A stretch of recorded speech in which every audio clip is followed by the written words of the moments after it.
G'day guys, my name's Dave Tran and welcome to a Throwback Thursday edition of a GuitarZero2Hero song tutorial.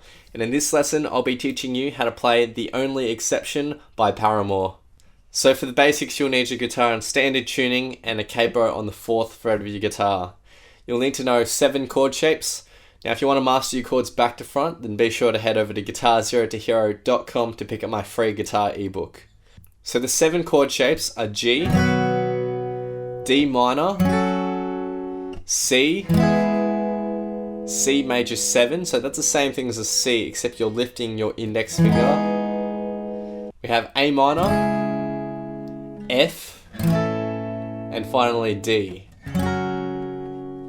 Before we get stuck into the chords, I'm going to teach you the strumming pattern that's used basically throughout the whole song. So the song is in 3/4 timing, so it's got that waltz feel to it, so the count goes 1, 2, 3, 2, 2, 3, 1, 2, 3, 2, 2, 3. And the strumming pattern we're going to use goes down, down, up, and in succession, down, down, up, down, up, down, down, up, down, up, down, down, up, down, up, down, down, up, down, up.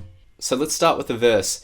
And this chord progression is basically used in all the choruses as well. So it's a really nice and easy 3-chord chord progression. Now up here in the annotations I'm going to have a little number next to each chord, and that's just going to indicate the amount of times you're playing each strumming pattern. So for our verse and chorus chord progression we have G, then we have D minor and C major 7. Now the G is played for 4 strumming patterns, the D minor for 2 and the C major 7 for 2. So in total the verse/chorus will sound like this. Down, down, up, down, up, down, down, up, down, up, down, down, up, down, up, down, down, up, down, up, down, down, up, down, up, down, down, up, down, up, down, down, up, down, up, down, down, up,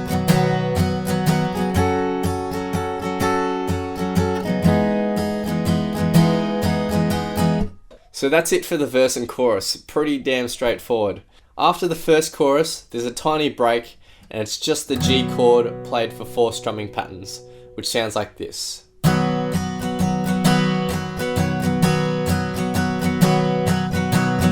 then you go back into the next verse. There's also one other variation for the verse chords, and that happens in the second verse.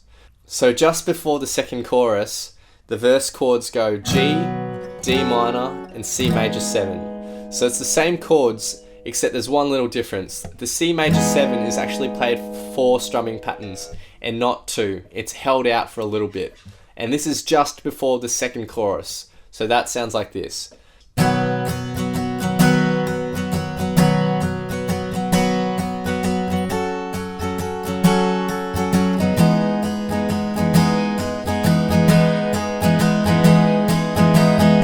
And then it goes into the second chorus. Now we get to the solo/bridge, and there's a 3-chord chord progression that gets repeated 4 times. That chord progression goes A minor, G, and then D. We're going to play the A minor for 4 strumming patterns, the G for 2 strumming patterns, and the D for 2 strumming patterns. So that chord progression will just sound like this.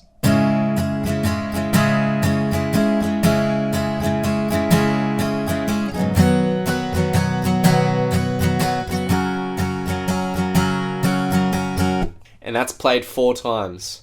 And then we end on a C chord, and that's going to be played for 2 strumming patterns, and then an additional strum after the 2 strumming patterns. So the C will sound like this. Down, down, up, down, up, down, down, up, down, up. The only other part we have to learn is the outro, and this is where she sings, "And I'm on my way to believing." So for the outro, there's a 3-chord chord progression. We have F, and we have C and G. The F and the C will be played for 2 strumming patterns, and the G for 4 strumming patterns. And then the second time you play these 3 chords, you're just going to strum them once. There's no strumming pattern. So the outro will just sound like this.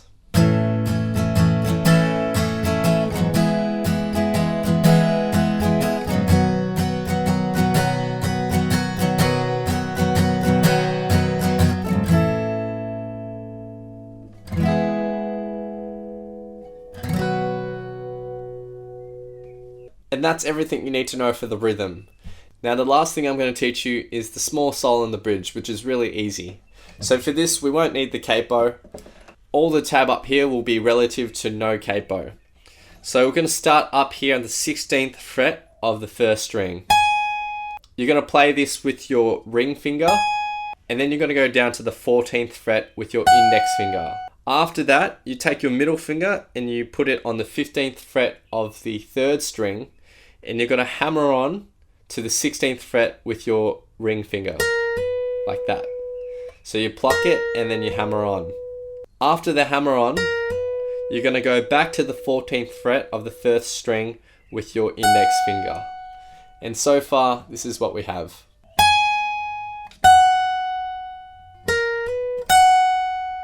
Then the second part of this solo is very easy. The first two notes are exactly the same, so 16th fret and then 14th fret. Then we go to the 15th fret of the third string and we just pluck that, we don't hammer on. And then we pluck the third string again, except we play the 16th fret. And then finally we end on the 11th fret of the third string with our index finger. So the second little section sounds like this.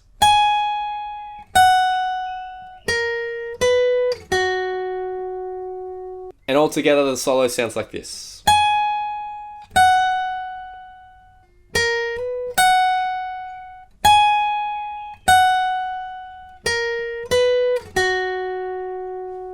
And that whole bit is just repeated again.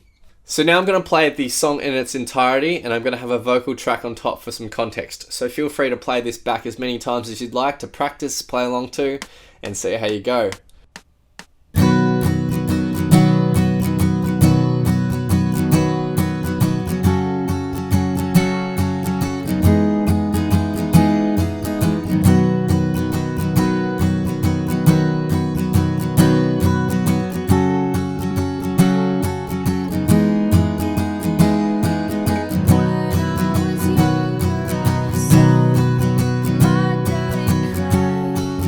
Curse at the wind.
So thanks again for watching, guys. If you have any requests for Throwback Thursday, then just leave them in the comments below. Be sure to head over to GuitarZero2Hero.com to pick up my free guitar ebook. If you want to see more in the future, then again, it helps me so much if you hit that like button, hit that subscribe button, leave all your thoughts and comments and questions below, and I'll see you next time on Guitar Zero to Hero. Cheers.